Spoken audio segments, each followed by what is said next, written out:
अगर कहीं पर कोई बेईमानी करता है, आप उसकी एक कंप्लेंट केवल मुझे कर दीजिए। भ्रष्टाचार जो घुन की तरह व्यवस्था को खोखला कर रहा है, इस पर बड़े प्रहार की तैयारी के साथ सरकार कार्य करने जा रही है। हमने पहले ही कहा है कि अपराध और अपराधियों के प्रति, भ्रष्टाचार और भ्रष्टाचारियों के प्रति सरकार जीरो टॉलरेंस की नीति के तहत काम करेगी और उसी जीरो टॉलरेंस की नीति के तहत मैं आपका आह्वान करने के लिए आया हूं। अगर कोई आपसे कहता है कि लोन दिलाने के नाम पे हम आप पैसा दीजिए, हम पैसा दिलाएंगे, कतई विश्वास मत करिए। सरकार के पोर्टल पर जाइए। अगर कोई आपसे अनावश्यक रूप से धनराशि की मांग करता है, आप उसकी शिकायत करिए।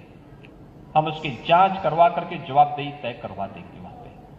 और याद रखना, जो गलत तरीके से आपसे पैसे की डिमांड करेगा, याद रखना, मुझे लगता है कि वह व्यक्ति अंतिम उस परिवार की सर्विस होगी, उसके बाद फिर कभी कोई सरकारी सेवा में आने वाला नहीं है। फिर उसके बाद कभी उसको अवसर नहीं मिलने वाला है।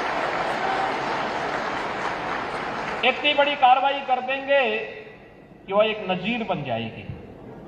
और बहनों और भाइयों, ये घुन को समाप्त करने की आवश्यकता है, सख्ती के साथ इससे लड़ने की आवश्यकता है।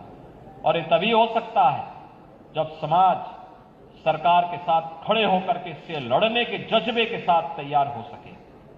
आपका विकास आपके लिए है, आने वाली पीढ़ी के लिए।